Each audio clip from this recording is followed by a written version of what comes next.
In practice, most artists don't draw by following a strict step-by-step process. However, when learning, having a clear process to rely on can take some of the guesswork out of drawing by giving you a reliable and repeatable approach. In this lesson, I offer 2 step-by-step processes to producing finished drawings. These shouldn't be thought of as the correct way to draw, but rather as teaching tools. Each process is neatly divided into clear steps to help you isolate and identify specific issues or weak skills. Each step focuses on a particular aspect of the subject, such as its forms, the position of its forms, or the light hitting those forms. If you find your drawing is lacking or unclear in one of these aspects, you'll know which step you need to work on. You can then strengthen those weak skills by practicing the corresponding exercises from previous lessons. The sketch process is a line-based approach that focuses on communicating the edges and forms of the subject. The goal is to describe the edges, forms, and surfaces so clearly that the viewer can imagine touching the subject. It works well with pens, pencils, and markers, but it can be done with any medium capable of producing a fine line. The sketch process is the faster of the 2 methods in this course.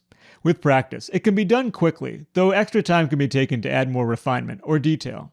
Its speed allows more drawings to be completed in the same amount of time compared to the slower rendering process. For the first step of this process, I'll establish the positions of the forms of my object. I'll start the process with a gesture drawing of my object. Again, this is a quick, loose drawing that focuses on the overall shapes and proportions, not the details. Here, you want to capture the whole of your object quickly. Draw as lightly as you can. Later, when you have darker marks on the page, these lighter marks will be harder to see, if they're even visible at all. Next, I'll check the proportions of my gesture drawing and fix any inaccuracies using the visual measurement techniques from Lesson 3. I'll use the sphere on the top of the pawn as my unit of measure and use that to find the height of the pawn. I'll rotate my unit of measure horizontally and use it to check the width of the sphere on top of the pawn and the width of the base. My gesture drawing was pretty accurate here, but I can correct the proportions a little bit on the base. For this step, I'm using the skills built in the Checking a Gesture exercise from Lesson 4. If you find you struggle with proportions, revisit that exercise to build this skill.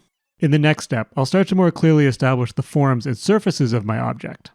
I'll describe the outside contours of my object with C-curves, S-curves, and straights. I can focus closely on the contours without losing track of the overall proportion since I already established them in the last step.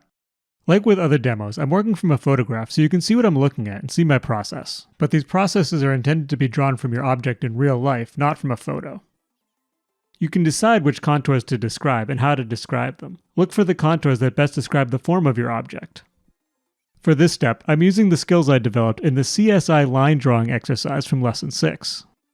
In the final step, I'll describe the light wrapping around the forms of my object, and further define the forms as well. I do this by wrapping cross-contour lines around the form. I use more cross-contour lines, or thicker cross-contour lines, in places where the surface is darker, or less cross-contour lines, thinner cross-contour lines, or no cross-contour lines at all, where the surface is brighter. The cross-contour lines also better define the form by describing the orientation of the surfaces as they wrap around the form. Obviously, this step uses the skills built in the cross-contour exercise from Lesson 5. This is a good exercise in general to go back to if you find yourself struggling with form or your drawings feel flat. I'm playing back this demo at 4x speed because I don't want it to take 20 minutes. Don't expect to actually work this fast. I definitely don't. I can draw the cross-contour lines in any direction that I like. For example, have the cross-contour lines on the bottom of the base going in a different direction than the cross-contour lines further up on the base. I could even cross them with other cross-contour lines to create a grid. This is called cross-hatching. I still want to be mindful of making the lines parallel to their neighboring lines, and keeping an eye on the distance between neighboring lines. I want the distance between the neighboring lines to be somewhat even. Keeping neighboring lines parallel and the distances between them more even creates smoother areas of value. I could stop after my first pass of cross contours and say the sketch is done, and I'll have done a decent job of describing the forms and the light wrapping around those forms. But I also could keep adding more cross contours to refine the value. Here, I'm adding thicker cross contour lines that taper from thick to thin. The thicker lines create more dark value, making the surface appear darker. By tapering from thick to thin, the cross contours create a gradient of value from dark to light. And I can keep refining the value by making areas darker by using more lines and thicker lines. Again, you don't have to refine the value this much. Just a single pass of cross contours is enough to define the light and dark, and describe the forms and surfaces so well that the viewer will feel like they can touch the subject. But I'm taking this demo even further to show you how you can capture more of the light and dark, and how much you can refine the value just by using cross contours. Now I can add a dark value that's not as dark as the other dark values by using thinner lines. This makes the brighter areas seem more bright in contrast. I could also vary the value by changing the value of the lines that I use. I'll finish the study by adding some highlights using white cross contour lines. The rendering process is a slower, value-focused approach that emphasizes light and form. It gives you time to capture the subtle details of light wrapping around the forms of your subject, making it excellent practice for describing form with value. It works best with mediums that allow smooth gradations of value, such as paint or Conte. Because the rendering process is slower, fewer studies can be completed in the same amount of time compared to the faster sketch process. It requires the subject remain under consistent lighting conditions for a long time. This works best when the subject is lit by a single light source that creates a clear distinction between areas that are lit and areas in shadow. The first step of the process, where we establish the positions of the forms, is the same as in the sketch process. This time, you might want to put in more time to double check your proportions, because you're going to spend more time in the rendering process, and it can be really frustrating to spend a long time rendering a subject carefully, and then notice proportional issues only after you've finished. In the next step, I'll establish the overall patterns of light and shadow on my object by using large shapes of value. We'll start with the largest shapes and value relationships, and then work our way down to the smaller ones. I'll start by using one value shape to separate my object from the background. I've also darkened the background. When rendering with value, it can help to use a background that's not white. When the background is white, it's the brightest value you have available, so you can't make anything brighter than the background. But when the background is gray, the white of the page or a white medium will stand out as brighter. Next, I use a darker value to divide my subject into lit areas and areas that are in shadow. I'll choose a value that represents the lightest area of my shadow, since it's much easier to make things darker later on than it is to make things brighter in most mediums. My object is all one color, but if you have an object that has multiple colors, you might need multiple value relationships for light and shadow to express these different colored surfaces. Where exactly you divide the light and shadow at this stage is a creative choice. This choice is a lot easier if you've lit your object with a single strong light source that creates a clear distinction between lit areas and areas in shadow. Next, I'll add more values to refine the light and shadow on my object. I'll add a darker value into the lit area, and another darker value into the shadow area. I do this because it's easier to make an area of my drawing darker than it is to make it lighter in most mediums.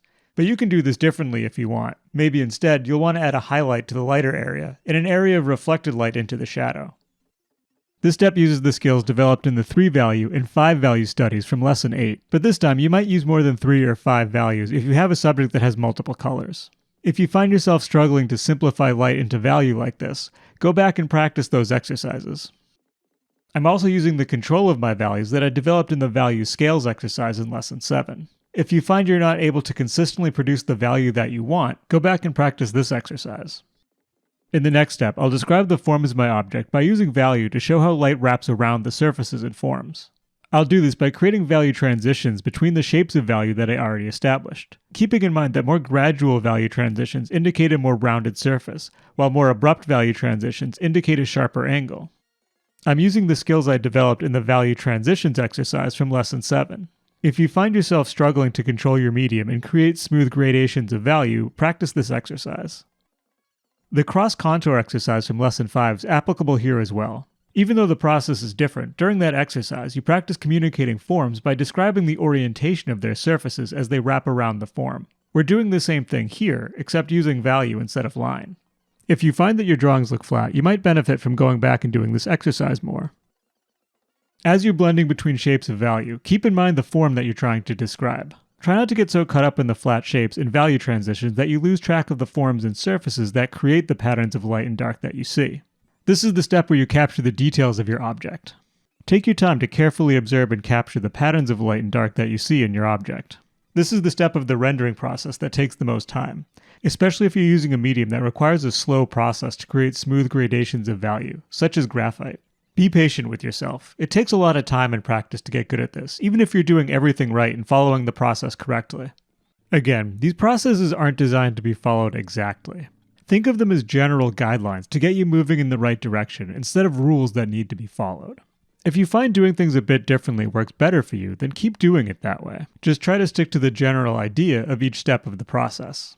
For example, with some mediums, you might find you get better results by blending as you go a little bit, rather than sticking strictly with flat shapes of value and then blending them. However, you should still stick to the overall intention of the process. Don't go right into blending every detail before establishing the overall patterns of light and dark. You can also think of these processes kind of like training wheels. It's hard to know what you should be doing when you're drawing when you don't have any experience yet. These processes help guide you and keep you on the right track while you're gaining that initial experience. And it's this experience that gets you better at drawing, rather than mastering a specific process. Once you're experienced enough at drawing, you won't need to follow a process anymore. You'll just be drawing, rather than following steps. At this point, I'm just making subtle tweaks to try to polish my drawing and improve it where I can. These little refinements might not change much individually, but when combined, they can make a real difference in how smooth and appealing the drawing is. I really enjoy observational drawing. I find it very relaxing. There's an aspect of mindfulness to it that comes from focusing your attention on the experience of seeing. It can feel great when you really get in the zone and there's nothing else on your mind besides looking at your object and describing it on the page. Adding a shadow helps the object feel grounded, like it's not floating in space. Then I'll pop in some highlights by using spots of bright value to represent the shine on my object. I also like to render the background a little bit. I find making the background a bit darker helps the brighter areas of my object really pop.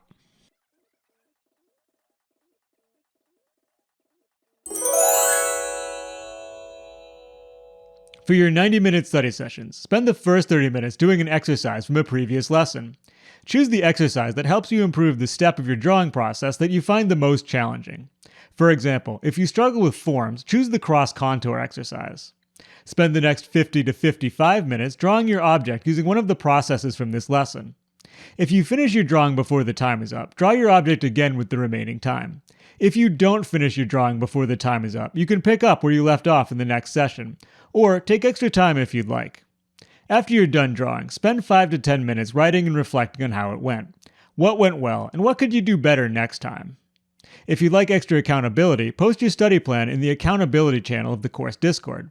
If you'd like feedback, post the results of your exercises in the exercises channel, and post your drawing and a photo of your object in the course critique channel. If you have any questions, you can ask those in the course help channel. I can't wait to see your work, and happy drawing!